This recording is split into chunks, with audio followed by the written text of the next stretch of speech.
Assalamualaikum warahmatullahi wabarakatuh. Bertemu kembali ya di mata kuliah pengantar teknologi informasi. Kita melanjutkan daripada materi-materi sebelumnya. Mari mahasiswa kita sama-sama simak video pembelajaran berikut ini.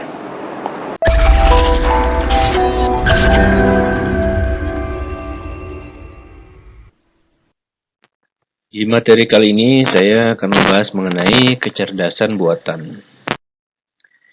Ya, yang pertama kita akan sama-sama ya mengetahui bagaimana sejarah ya dan perkembangan kecerdasan buatan. Nah, pembahasan sejarah AI ya tidak bisa dilepaskan dari sosok John McCarthy. Nah, dia disebut-sebut sebagai Bapak AI ya. Walaupun eksperimen terkait telah ada sejak komputer diciptakan.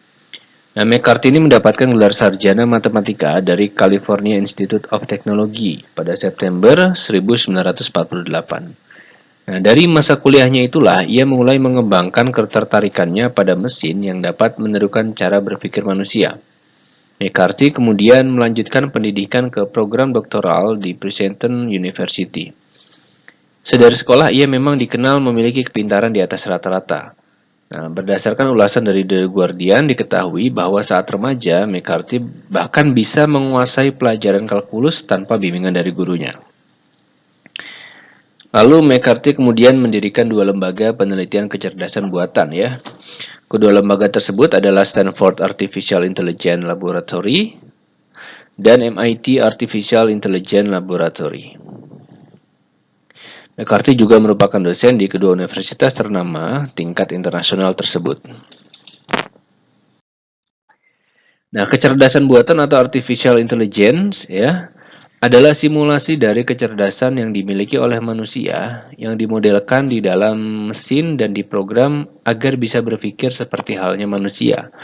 Sedangkan menurut McLeod dan Scale, kecerdasan buatan itu adalah aktivitas penyediaan mesin seperti komputer dengan kemampuan untuk menampilkan perilaku yang dianggap sama cerdasnya dengan jika kemampuan tersebut ditampilkan oleh manusia.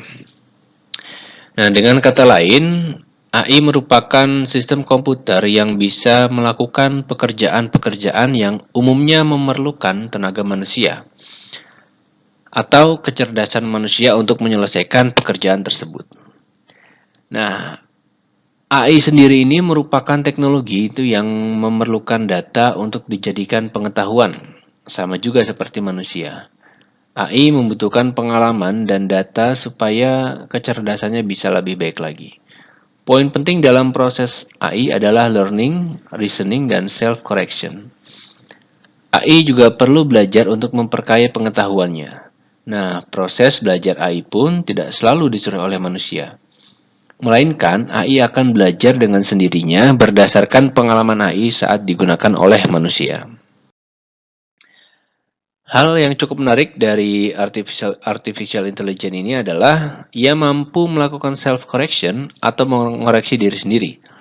Nah, jika kita pernah mendengar ucapan AI, jika aku tidak pernah menang, maka setidaknya aku tidak boleh kalah. Ya, memang agak sedikit menarik ya kata-kata ini ya. AI memang diprogram untuk itu terus belajar dan membenahi diri sendiri dari kesalahan yang pernah dibuatnya. Nah, jika kita masih bingung ya dari cara kerja AI, contoh ya, ini contoh yaitu dari AlphaGo. Nah, saat awal dikembangkan, ia diberikan 100.000 data pertandingan Go untuk dipelajari. Kemudian, AlphaGo akan bermain Go bersama dengan dirinya sendiri. Dan setiap dia kalah, dia akan memperbaiki cara ia bermain, dan proses bermain ini akan diulangi sampai jutaan kali. Nah, salah satu kelebihan AI dibanding manusia adalah AI yang dimiliki oleh AlphaGo tadi adalah manusia hanya dapat bermain satu kali dalam satu waktu. Sedangkan AI bisa mensimulasikan beberapa pertandingan pada satu waktu secara bersamaan. Sehingga proses belajar dan pengalamannya juga bisa lebih banyak dibanding manusia. Hal ini terbukti ketika AlphaGo bermain dengan juara dunia Go pada tahun 2016. Ia bisa menjadi pemenangnya. Nah, ini secara garis besar ya. Sebuah kecerdasan buatan itu dapat melakukan salah satu dari keempat faktor ini. Ada 4 faktor. Yang pertama, acting humanly, ya, sistem yang dapat bertindak layaknya manusia. Yang kedua, thinking humanly, ya, sistem yang bisa berpikir seperti halnya manusia. 3, think rationally, sistem yang mampu berpikir secara rasional. Dan keempat, act rationally, yaitu sistem yang mampu bertindak secara rasional. Ini ada pemahaman dari beberapa ahli mengenai kecerdasan buatan. Yang pertama itu dari John McCarthy, ya. Kecerdasan buatan adalah usaha memodelkan proses berpikir manusia dan mendesain mesin agar dapat menirukan perilaku manusia. Yang kedua ada Herbert Simon. Kecerdasan buatan adalah tempat suatu penelitian, aplikasi dan instruksi yang terkait dengan pemrograman komputer dalam melakukan suatu hal yang menurut pandangan manusia cerdas. Lalu yang ketiga ada Rich dan Knight. Kecerdasan buatan adalah suatu studi mengenai bagaimana komputer mampu melakukan hal-hal yang pada saat ini masih bisa dilakukan lebih baik oleh manusia. Ini ada jenis-jenis kecerdasan buatan.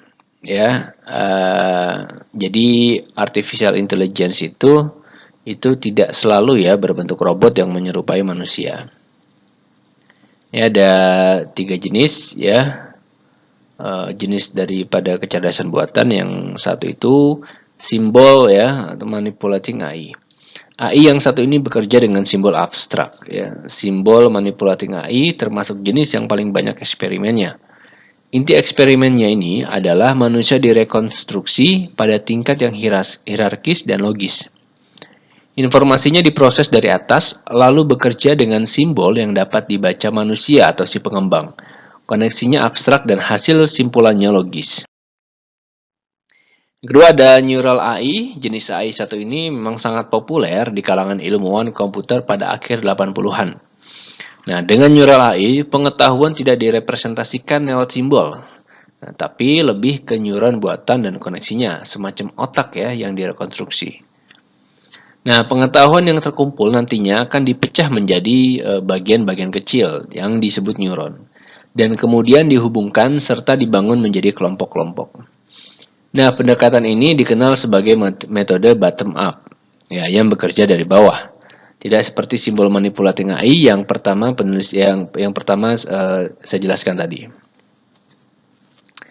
Jadi sistem sarafnya harus dilatih dan distimulasi supaya jaringan saraf bisa mengumpulkan pengalaman dan tumbuh supaya bisa mengumpulkan pengetahuan yang lebih besar. Selanjutnya ada neural networks, ya. Ini diatur ke dalam lapisan yang terhubung satu sama lain lewat simulasi. Lapisan paling atas adalah lapisan input yang fungsinya seperti sensor, ya. Nah, sensor di sini yang dimaksud itu adalah penerima informasi yang akan memproses dan meneruskannya ke sistem. Ada setidaknya 2 sistem atau lebih dari 20 lapisan dalam sistem besar. Lapisan yang tersusun secara hierarkis. Lapisan-lapisan itu yang mengirim dan mengklasifikasikan informasi lewat internet. Ya, di bagian paling bawah adalah lapisan output, yang umumnya sih ya punya jumlah neuron buatan paling sedikit. Baik, untuk video pembelajaran kali ini saya cukupkan.